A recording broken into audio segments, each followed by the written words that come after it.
Te împaci sau nu pentru copil? Sau rămâi cu un bărbat doar pentru că ai un copil cu el? Pentru un copil să aibă părinți despărțiți poate fi de departe cel mai mic rău care îi se poate întâmpla.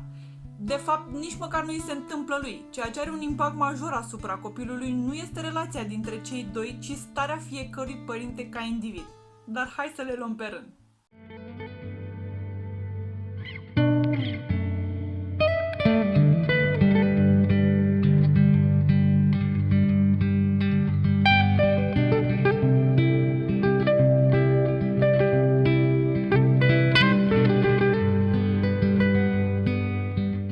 Bună! Eu sunt Maria și alături de Cristina mă vei găsi constant pe canalul acesta de YouTube. Astăzi vreau să-ți vorbesc despre ce înseamnă familia monoparentală și mai exact despre relația de cuplu care nu mai merge, dar există un copil la mijloc. Ce faci în acest context? Și o să-ți vorbesc pe subiect din două posturi. Odată din postura copilului, ai cărui părinți au rămas împreună pentru copii. Și a doua oară din postura mamei care a ales să nu facă tot posibilul pentru a rămâne cu tatăl copilului ei, tocmai pentru că a trăit pe propria piele consecințele unei astfel de vieți. Consider că este foarte important să știi de ce faci ceea ce faci. De la motivele pentru care alegi să fii într-o relație, indiferent că sunteți sau nu căsătoriți, motivul pentru care vrei un copil, indiferent care este bărbatul cu care vrei asta, motivele pentru care alegi să păstrezi o sarcină, până la alegerile pe care le faci în fiecare zi și să îți asumi de la început fiecare decizie. Întreaga viață este suma alegerilor pe care le faci, iar asta determină calitatea ei și dacă ești sau nu fericită. Și să ne înțelegem, nu trăim într-o stare continuă de fericire, practic nu este posibil. De ce? Pentru că fericirea este o stare pentru care depui constant efort și deci energie. Starea de fericire nu trăiește din amintiri.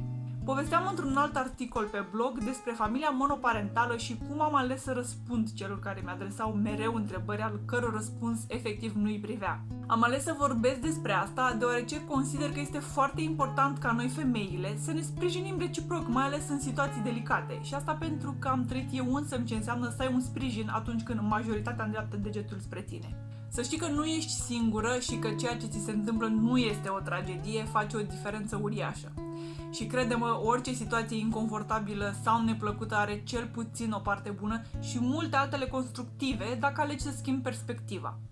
Știu, nu este ușor, ba dimpotrivă, este al naibii de greu la început, dar ca în orice altă situație, prima dată este mai greu. Motivele pentru care un cuplu se desparte pot fi multiple și nu este decât treaba celor doi să dezbată asta. Important este să știi de ce ai ales de la bun început drumul cu acel bărbat. La fel să știi și de ce nu mai vrei. Și atunci, ce este cu adevărat important în situația în care te gândești dacă să te împaci sau nu cu tatăl copilului tău? Întrebarea este la fel de valabilă și în cazul în care te întrebi dacă să rămâi. Inițial, tatăl copilului meu a ales să nu facă parte din viața copilului nostru.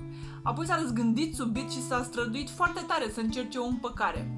Primul meu semnal de alarmă a fost fix această străduință care îmi dădea senzația că ceva nu este real aici. După o îndelungată analiză am avut o revelație sub forma unei întrebări. Dacă nu ar fi copilul la mijloc, eu aș fi cu acel bărbat într-o relație? Este adevărat că nu a fost ușor să găsesc răspunsul, mai ales că până în acel moment al vieții mă ghidase mult după valori și principii preluate, în special de la părinți. Maturitatea este oglinda copilăriei și consider că orice problemă pe care o avem ca adulți își are originea în copilărie. Lucru pe care nu este deloc ușor să-l acceptăm, dar dacă vrem o schimbare, este nevoie să începem de undeva. Mama mea a rămas cu tata pentru că a crescut cu mentalitatea că trebuie să stai dacă sunt copii implicați în ecuația unei căsătorii. Și ce crezi că am făcut eu când am rămas însărcinată? Deși la o discuție sinceră cu mine însă știam că nu vreau să construiesc împreună cu acel bărbat, fix ce a făcut mama mea. Dar pentru că nu eram fericită în decizia asta, nu avea cum să funcționeze. De ce?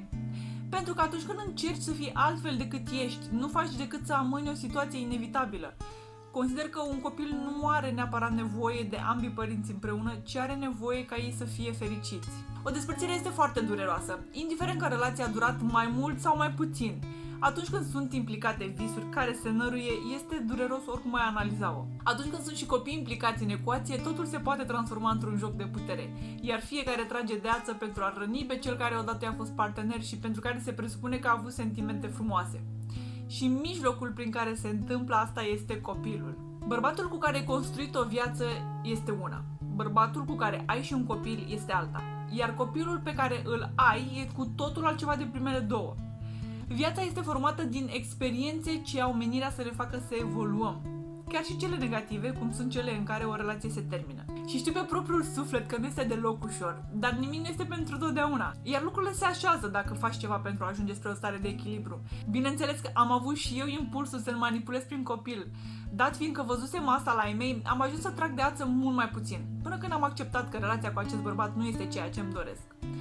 Ceea ce vreau să accentuez este că tu nu ești mamă pentru al tău copil pentru că îl ai pe tata alături. Fizic sau doar împărțind responsabilitatea, nu contează. Mama este un sertar pentru copil, tatăl este alt sertar. Iar tu ești mama lui independent de orice alt factor din viața asta, implicit independent de tată. Acum, dacă ai ales să faci copilul pentru că te-ai gândit să-l creșteți împreună, poate e momentul să-ți schimbi perspectiva. Aici depinde foarte mult și de situație, este drept. Felul în care se comportă bărbatul cu care ai un copil nu este responsabilitatea ta. Tu ești responsabilă doar de comportamentul tău. Doar pentru că sunteți părinți despărțiți nu înseamnă că vă despărțiți și de copil. Acolo este alt tip de relație pentru care se depun alte tipuri de energie și efort. Tu nu ai de ce să faci un sacrificiu, un comportament doar pentru a-l determina pe tatăl copilului să fie prezent în viața lui sau să se comporte într-un anume fel. Treaba asta este partea lui de părinte și e doar problema lui dacă și-o asumă sau nu. Ceea ce tu poți să faci este să creezi un pod între cei doi atâta vreme cât există interes și implicare în acest sens, bineînțeles, dar cam atât. Mai apoi, caută să fii tu fericită, ca mamă, ca femeie, ca persoană. Într-un final, starea și fericirea sau nefericirea ta sunt cele care îl afectează pe copil și nu faptul că ești despărțită de tatăl lui. Dacă tu ești împăcată cu asta, copilul va înțelege. Ei simt emoțiile părinților foarte bine, așa că încearcă să cultivi sentimentele de acceptare, de iertare și iubire în sufletul tău. Avem sentimentul că în urma unei despărțiri, copilul este cel care suferă cel mai mult din cauza situației, ceea ce am aflat că este fals. El suferă atunci când te vede pe tine, că suferi, punct. Altfel, copilul știe foarte bine cum să se poarte cu fiecare părinte, știe cum să obțină ce vrea de la fiecare în parte sau, mai bine zis, știe limitele fiecăruia. Informația asta am asimilat-o de la un seminar de ale Uraniei Cremene, Parenting Apart, un program de parenting online pentru părinți despărțiți. Acolo am avut chiar o revelație. Am înțeles că starea copilului meu depinde de starea mea emoțională și nu are nicio legătură cu cea civilă. Ceea ce m-a făcut să înțeleg într-un final că al meu copil nu-și va aminti ceea ce eu încerc să-l învăț, ci ceea ce sunt. Așadar, în primul și în primul rând, nu uita că ești o femeie minunată, iubitoare, inteligentă și deșteaptă. În al doilea rând, amintește-ți că tu ești responsabilă de acțiunile tale și de viața pe care o trăiești și că de tine depinde să ai experiențe frumoase. Fii sinceră cu tine atunci când îți răspunzi la întrebarea dacă nu era un copil la mijloc, aș fi acum cu acest bărbat?